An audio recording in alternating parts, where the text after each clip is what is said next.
त्रिभुवन विश्वविद्यालय इन्जिनियरिङ अध्ययन संस्थान अन्तर्गतका पदाधिकारी र प्राध्यापक निजी इन्जिनियरिङ कलेजका लगानीकर्ता र सञ्चालक रहेको भेटियो। स्वार्थको द्वन्द्व हुने गरी निजी कलेजमा रजगज। संक्रमणकालीन न्यायको मुद्दा टुङ्गो नलाग्दा अन्तर्राष्ट्रिय चासो र दबाव बढ्दै संशोधन विधेयकमा सहमति खोज्ने सरकारको प्रयास जारी। सरकार गम्भीर नहुँदा संघीय संसद बिजनेस विहीनको अवस्थामा 8 महिनामा 5वटा विधेयक मात्रै दर्ता। G20 को आधिकारिक दस्तावेजमा वसुधैव कुटुम्बकम शब्द प्रयोग गरिएको प्रति चीनको आपत्ति। रुस युक्रेन युद्धमा समेत सदस्य राष्ट्रबीच ध्रुवीकरण। र एसियाली खेलकुदमा साइक्लिङतर्फ नेपालले चौथो पटक सहभागिता जनाउँदै अन्तर्राष्ट्रिय अनुभवलाई उपयोग गरे 2 खेलाडीको योजना। नमस्कार, कान्तिपुर डायरीका साथमा साथी नवीन र म दिवा। अब समाचार विस्तारमा। त्रिभुवन विश्वविद्यालय इन्जिनियरिङ अध्ययन संस्थान आइओई पुल्चोकका पदाधिकारी लगायत धेरै प्राध्यापक निजी इन्जिनियरिङ कलेजका लगानीकर्ता र सञ्चालक रहेको पाइएको छ। त्रिविनियममा विश्वविद्यालयका प्राध्यापकले अन्य क्याम्पसमा आंशिक पठन पाठन गराउन समेत अनुगमन निर्देशनालयको पूर्व स्वीकृति लिनुपर्ने व्यवस्था गरिएको छ। अध्यापन गराउन पूर्व स्वीकृति नलिनेलाई बर्खास्त गर्न सकिने समेत नियमको व्यवस्था गरिएको छ।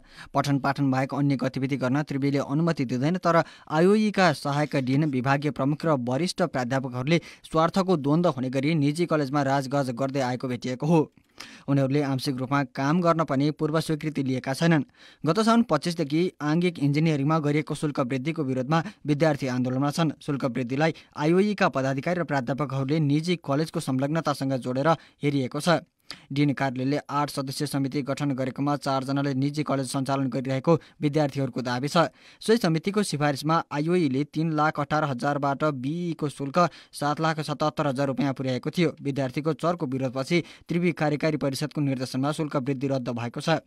पुनः अर्को सर्वपक्षीय समिति बनाएर शुल्क निर्धारण गरिने डिनको कार्यालयले जनाएको छ। आइओई शैक्षिक प्रशासनका सहायक dean Vinod Kumar Bhattarai Cosmos college of management and टेक्नोलोजीको व्यवस्थापक रहेको पाइएको छ। यस्तै सो कलेज पोखरा विश्वविद्यालयबाट सम्बन्धन पाएको निजी इन्जिनियरिङ कलेज हो। आइओई प्रशासनका सहायक डिन चिन्तामणि पोखरेल छन्। उनी हिमालयन कलेज अफ इन्जिनियरिङको प्रिन्सिपलबाट राजीनामा दिएर सहायक डिन नियुक्त भएका थिए। स्रोतका अनुसार उनी आइओईबाट सम्बन्धन प्राप्त कलेजका सञ्चालक छन्। नियमन गर्नुपर्ने कलेजमा उनी आफै सञ्चालक रहेको आइओईका एक प्राध्यापकले बताए।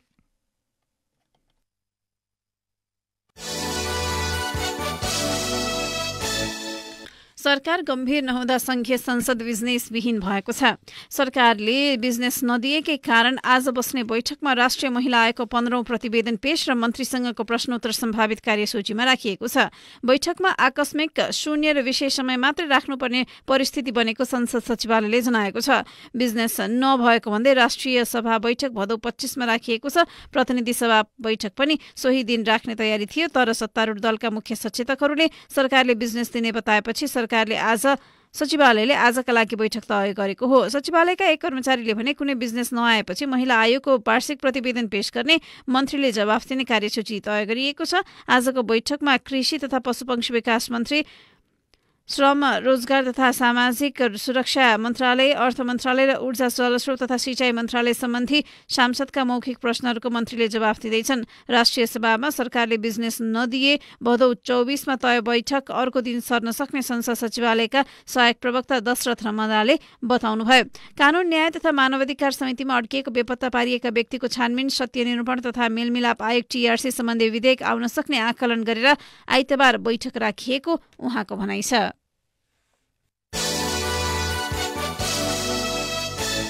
वाम राजनीतिमा झुकाव राख्ने दलबीच गठन भएको समाजवादी मोर्चा सत्ता टिकाउने हतियारको रूपमा अघि बढेको छ। सत्ता गठबन्धन कांग्रेस जनमत र नागरिक उन्मुक्तिलाई बाहिर राखेर निर्माण भएको मोर्चाका पछिल्ला गतिविधि सर्वसाधारणको हितभन्दा सरकार टिकाउन केन्द्रित देखिन्छ। सरकारको काम कारबाहीमा गठबन्धनभित्र उत्पन्न असन्तुष्टि सम्बोधन गरी गठबन्धनमा खटपट हुन नदिने थौलोको रूपमा विकास भएको छ। मोर्चाले बुटौल, सुर्खेत र पोखरामा गरेको सन्देश सभामा प्रमुख नेताले मोर्चा बनेपछि सरकार झन बलियो बनेको बताएका छन्। संसदमा 54 सिट मात्रै रहेको मोर्चाले उनीहरूको यो दाबी संसदमा 54 सिट एउटै मोर्चामा भएको उनीहरूले यो दाबी गर्दै आएका हुन्। नेपाली समाजवादको विशेषता पहिचान गर्ने मोर्चाको मुख्य उद्देश्य भए पनि मोर्चा सरकारमै केन्द्रित छ। प्रधानमन्त्री एवं माओवादी अध्यक्ष पुष्पकमल दाहाल र एकीकृत समाजवादीका अध्यक्ष माधव कुमार नेपालको लामो कसरतपछि असार 4 मा घोषणा भएको मोर्चा मुख्य गरी प्रतिपक्षी एमाले प्रति आक्रामक देखिएको छ। बाहिरी रूपमा एमाले प्रति आक्रामक देखिए पनि यसले गठबन्धनको प्रमुख दल कांग्रेसलाई दबावमा राख्ने खोजेको छ। मोर्चामा सरकारलाई समर्थन गरेर करिब 6 महिना सरकार बाहिर रहेको जसपा र संसदीय प्रक्रियाबाट बाहिर रहेको नेपाल कम्युनिस्ट पार्टीलाई समेटेपछि मुख्य गरी दाहाल र नेपाल ढुक्क भएका छन्। सरकारमा सहभागी हुनुअघि प्रतिपक्षी एमालेसँग वार्तामा रहेको जसपा र आवश्यक पर्दा सडकमा उतार्न नेकपालाई मोर्चामा समेटेपछि प्रधानमन्त्री दाहाल बलियो देखिएका छन्। मोर्चाबारे कांग्रेसले प्रतिक्रिया नदिए पनि दाहाल आफैले मोर्चा गठनमा कांग्रेसको समर्थन रहेको बताइसकेका छन्। मोर्चाका नेताहरूले प्रदेशमा प्रदेशसभा गरी दाहाल नेतृत्वको सरकारको भ्रष्टाचार विरोधी अभियानले मुलुकमा आशा जगाएको बताइरहेका बेला कांग्रेसको संस्थापन पक्षले अनुसन्धानमा त्रुटि भएको बताउन थालेको छ। मोर्चाको सभाले अमेरिकी सहायता नियोग मिलेनियम च्यालेन्ज कर्पोरेसन एमसीसी प्रति नेकपा महासचिव नेत्रविक्रम चन्दले असहमति जनाउन थालिसकेका छन्। दाहाल र नेपालले मोर्चा बीच कमजोर भएको राजनीतिलाई शक्तिमा बढाउने आन्तरिक उद्देश्य राखेको देखिन्छ। मोर्चाले सरकार, संसद र सडकको माध्यमबाट गुमेको शक्तिलाई बढाउने नीति लिएको छ। दाहालले गत बिहिबार पोखरामा मोर्चा कम्युनिस्ट एकताका लागि सभा भएको बताउनुभयो। उहाँको यो भनाई एमालेप्रति लक्षित भए पनि आगामी निर्वाचनमा कांग्रेस विरुद्ध पनि थियो। राजनीतिशास्त्री हरिश शर्माले अस्थिर राजनीतिक चरित्र भएका व्यक्ति मिलेर समाजवादी मोर्चा गठन भएको दावी गर्नुभयो।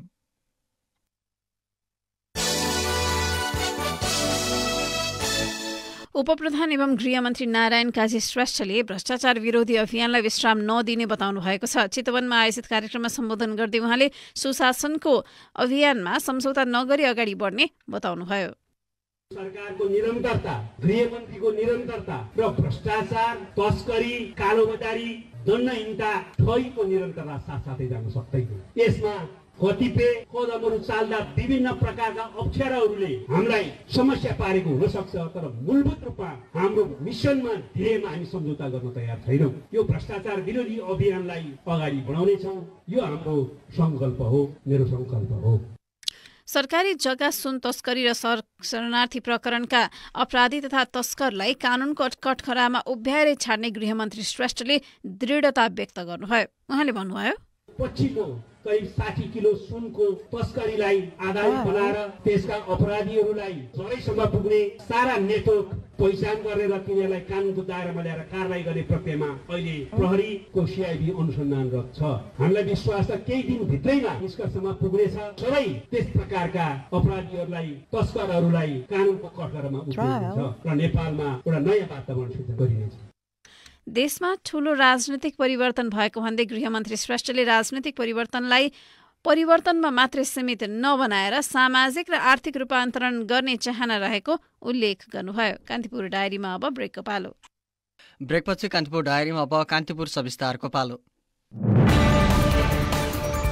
कान्तिपुर सविस्तार।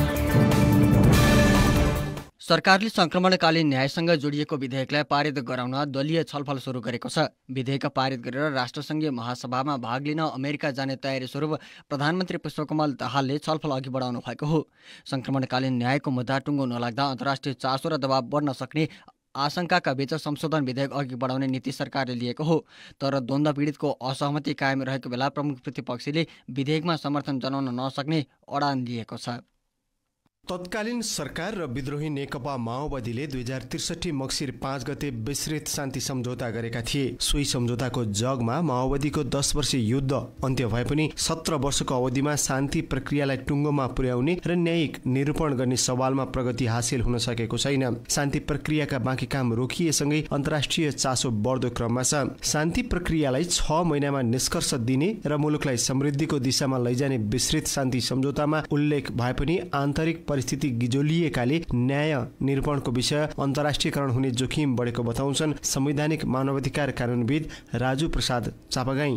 शान्ति सम्झौता हेर्यौं भने हामीले 60 दिन त्यसपछि 6 महिनामा टुङ्गो लगाउने भनेर प्रतिबद्धता व्यक्त गरिएका विषयहरू हुन् यिनीहरू। त्यसैले अब अहिलेसम्म यो 17 वर्षसम्म यसलाई थाती राखिएको छ। अब यो वास्तवमा गर्न नहुने काम भइरहेको छ। पीडितको न्याय, सत्य र परिपूरणको अधिकारको विषयलाई यो ढङ्गले चाहिँ राज्यले जसरी राखिरहेको छ यसले कसैलाई पनि फाइदा पुर्याएको छैन। संक्रमणकालीन न्यायलाई तार्किक निष्कर्षमा पुर्याउन भन्दै सरकारले बेपत्ता पारिएका व्यक्तिको छानबिन, सत्य निरूपण तथा मेलमिलाप आयोग ऐन 2071लाई संशोधन गर्न बनेको विधेयक प्रतिनिधि सभामा गत चैत 5 गते पेश गरेको थियो। संसदीय समितिमा समेत अध्ययनका क्रममा रहेको सो विधेयकलाई लिएर पीडित पक्षले असन्तुष्टि जनाएको छ।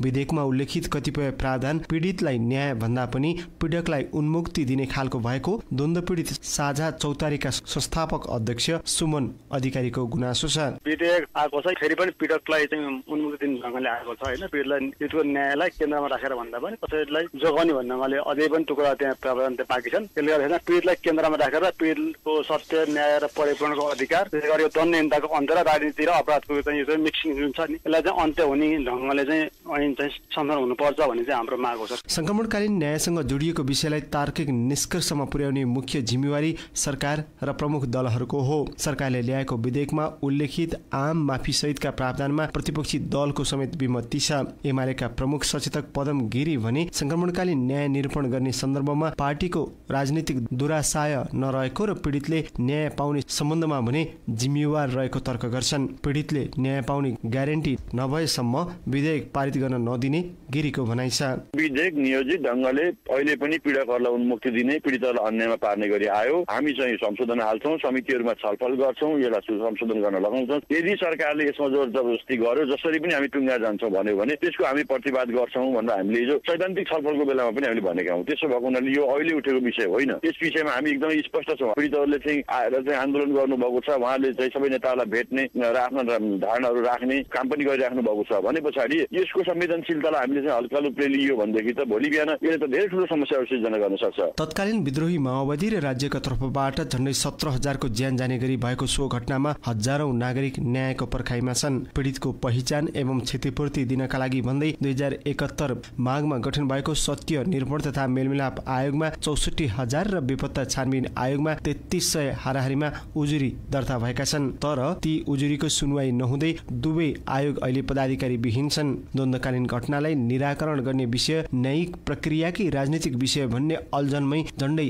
2 दशक व्यतीत भएको बताउँछन् बेपत्ता छानबिन आयोगका तत्कालीन सदस्य डाक्टर गंगाधर अधिकारी। यो के हो भने अर्ध न्यायिक प्रक्रिया हो, केही राजनीति र केही न्यायिक प्रोसेसलाई सम्झाउनु पर्छ भन्ने कुराको एउटा मध्यमार्गी वातावरण। जस्तै यसका चाहिँ स्टेक होल्डर भनेको सरकार, आयोग, राजनीतिक दल, पीडित र नागरिक सरोकारवालाहरू हैन। 5 वटा यसका जुन स्टेक होल्डर छन् है, यसको चाहिँ साझा बुझाइ हुन जरुरी छ। सबैभन्दा पहिला यी सबैले यो सल्टाउनु पर्छ र यो संक्रमणकालीन न्याय बल्झाएर होइन यसलाई चाहिँ व्यवस्थापन गरेर समृद्धिमा जान सकिन्छ भन्ने साझा संकल्प जहिलेसम्म हुँदैन तबसम्म यो चाहिँ टुङ्ग्याउन गाह्रो छ। शान्ति प्रक्रियामा आएपछि माओवादी केन्द्र पटक पटक सरकारमा सहभागी भएको छ भने 3 पटकसम्म सरकारको नेतृत्व गरिसकेको छ। तर संक्रमणकालीन न्यायलाई निष्कर्षमा पुर्याउन उसको भूमिका पनि प्रभावकारी नदेखिएको आरोप लाग्ने गरेको छ। माओवादी केन्द्रका सचिव देवेन्द्र पौडेल अब ढिलो गर्न नहुनेमा पार्टी पुगेको बताउँछन्। शान्ति प्रक्रियाका बाँकी कामहरू टुङ्गाउनको निम्ति यो कानुन बनाएर कानुन मातहत रहने गरी गम्भीर मानवाधिकार उल्लङ्घन भएका विषयहरू छन् भने त्यो कानुन मातहत चाहिँ राज्य पक्ष पनि विद्रोही पक्षका तर्फबाट पनि पीडितलाई न्याय दिलाउनको निम्ति प्रक्रिया अगाडि बढाउनु पर्छ र त्यसैलाई मध्यनजर गर्दै छिटोभन्दा छिटो यो कानुन पास गर्ने प्रक्रियामा हामी छौँ। संक्रमणकालीन न्याय निरूपण सम्बन्धमा आन्तरिक परिस्थिति बिथुलिँदै जाँदा अन्तर्राष्ट्रिय चासो बढ्ने जोखिम छ। अर्कोतर्फ पीडकलाई संरक्षण गर्ने गरी कानुन बनाउँदा न्याय मर्ने खतरा पनि उत्तिकै छ। त्यसैले सबै पक्षको भावना समेटी संक्रमणकालीन न्यायको विषय टुङ्गो लगाउन ढिलो भइसकेको छ। रेडियो कान्तिपुरका लागि अनिल परियार। कान्तिपुर सविस्तार।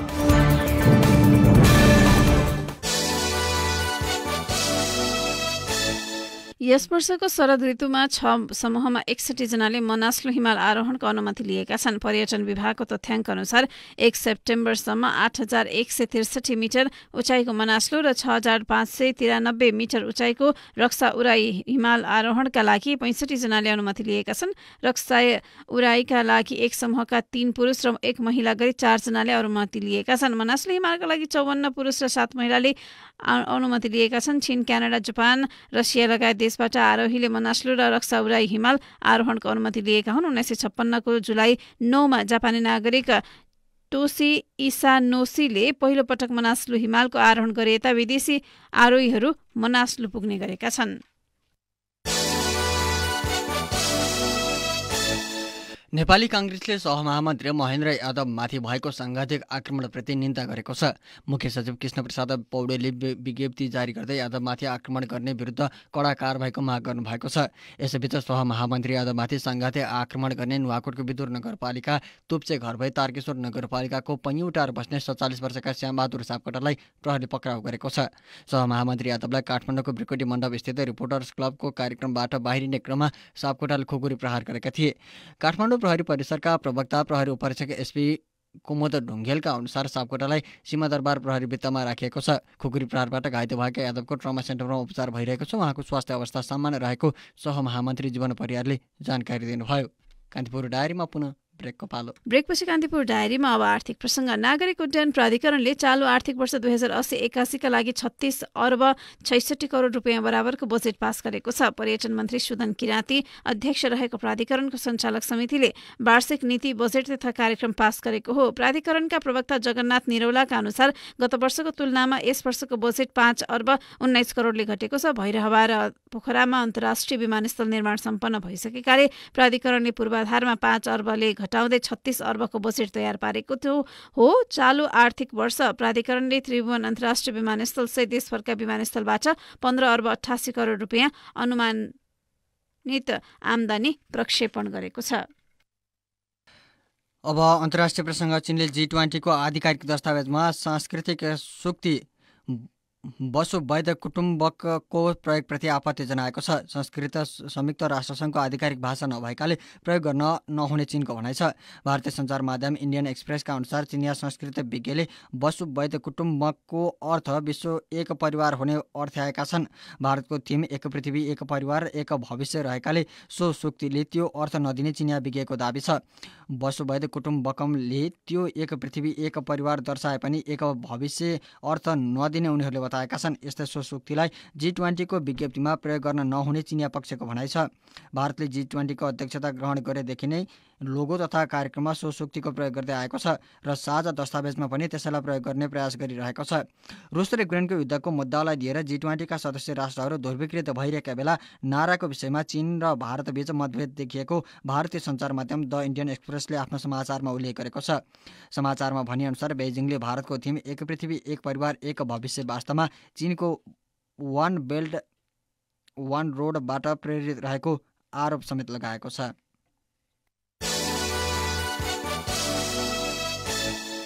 अब खेल प्रसङ्ग। एसियाली खेलकुदमा साइक्लिङको चौथो पटक सहभागिता नेपालले जनाउँदैछ। नेपालको प्रतिनिधित्व गर्नेमा एक महिला र अर्का एक पुरुष खेलाडी छन्। दुवैले साइक्लिङको माउन्टेन बाइकतर्फ क्रस कन्ट्री ओलम्पिक विधामा स्पर्धा गर्दैछन्। एक रिपोर्ट। एसियाली खेलकुदका लागि साइक्लिङबाट महिलातर्फ उषा खनाल र पुरुषतर्फ सूरज राणा मगरले नेपालको प्रतिनिधित्व गर्दैछन्। अन्य अन्तर्राष्ट्रिय खेलको अनुभव बटुले पनि यी दुईले एसियाड भने पहिलो पटक खेल्दैछन्। नवौं राष्ट्रिय खेलकुद प्रतियोगितामा 2 स्वर्ण र 2 रजत जितेकी उषा राष्ट्रिय च्याम्पियनशिपको 2 स्वर्ण पदक विजेता हुन्। 13औं संस्करणको दक्षिण एसियाली खेलकुद प्रतियोगितामा क्रस कन्ट्री विधाको रजत पदक विजेता उषा भन्छिन्, धेरै नै एक्साइटेड छु। फर्स्ट टाइम जान्नको अब एसियन्समा चाहिँ अब वर्ल्ड च्याम्पियनशिपमा हाल्नुभन्दा धेरै एकदम माथि लेभलको देख्छु। तर एसियामा चाहिँ अब के आश छ केही गर्न सकिएला। जुनसुकै भए पनि एउटा पदक मात्रै जित्न सकौँ भन्ने पनि टार्गेटै छ। त्यही अनुसार ट्रेनिङ पनि गरिरहेको छ। एसियाड अघि नेपालले विश्व साइक्लिङ च्याम्पियनशिपमा सहभागिताको अवसर पायो। गत श्रावण 18 देखि 28 गतेसम्म स्कटल्याण्डको ग्लास्गोमा भएको यस च्याम्पियनशिपमा नेपाली खेलाडीले पहिलो पटक भाग लिए। सो प्रतियोगितामा उषा र सूरजले एमटीभी क्रस कन्ट्रीमा स्पर्धा गरे। पदक हात पार्न नसके पनि दुवैले एसियाड अघिको राम्रो एक्सपोजर भने पाए। नवौं राष्ट्रिय खेलकुद प्रतियोगिताका 2 स्वर्ण र 1 रजत पदक विजेता सुरज राणा मगर भन्छन्, हाम्रो 2 क्याम्प हुन्छ, बिहान र बेलुका राम्रो भइरहेछ। क्लोज क्याम्पमै बसेर राम्रोसँग तयारी राम्रै भइरहेछ। लक्ष्य भनेको अब गोल्ड मेडलै हो, सबैजनाले अब मेडलकै लक्ष्य लिएर कुद्ने हो, तयारी राम्रै भइरहेछ। एसियाडका लागि संघले नेशनल च्याम्पियनशिपबाट खेलाडी छनौट गरेको हो। नेपाल साइक्लिङ संघ सन् 1995 मा स्थापना भएको हो, तर नेपालले साइक्लिङमा सन् 2010 मा चीनमा भएको 16औं संस्करणदेखि मात्रै सहभागिता जनाउन थालेको हो। हाल काठमाडौँको गोकर्णेश्वर नगरपालिका स्थित यज्ञडोल सामुदायिक वनमा मुख्य प्रशिक्षक देवेन्द्र बस्नेतले खेलाडीलाई प्रशिक्षण गराइरहेका छन्। मुख्य प्रशिक्षक बस्नेत भन्छन्, एसियाडमा पदक खेल्नलाई धेरै मेहनत गर्नुपर्छ, लङ वेज टु गो भन्छ नि। पदकको लागि गर्नको लागि हामीले लामो बाटो हिँड्न, बाँकी नै छोटो समय थोरै तालिमले चाहिँ अरू विकसित देशहरूको दाजुमा चाहिँ हाम्रो तयारी कमै हुन्छ होइन। त्यसले गर्दाखेरि पदकको लागि भने तापनि अब आशाती फल चाहिँ नआउन सक्छ। राष्ट्रिय कीर्तिमानलाई चाहिँ गर्ने अथवा खेलाडीको पर्फर्मेन्स चाहिँ अलि बेटर बनाउने, अरू प्रतियोगितामा बेस्ट रिजल्ट कसरी हासिल गर्न सक्छ उनीहरूलाई त्यो एउटा अनुभवको लागि पनि हुने, त्यो हिसाबले जाने। 13औं सागमा साइक्लिङको माउन्टेन बाइकको क्रस कन्ट्री ओलम्पिक र डाउनिङ गरी 2 विधामा नेपालका महिला पुरुष खेलाडीले 4 स्वर्ण 4 रजत र 2 कांस्य गरी 10 पदक हात पारेका थिए। यो नै नेपाली साइक्लिङको ऐतिहासिक उपलब्धि हो। नेपालको मुख्य समस्या राम्रो साइक्लिङ कोर्सको अभाव हो। अभावका बीच खेलाडीले एसियाडको तयारी गरिरहेका छन्। नेपालले एसियाडमा 2 स्वर्णका लागि प्रतिस्पर्धा गर्नेछन्। एसियाडमा साइक्लिङका खेल आगामी असोज 16 देखि 18 गतेसम्म हुनेछन्। रेडियो कान्तिपुरका लागि पूजनी श्रेष्ठ।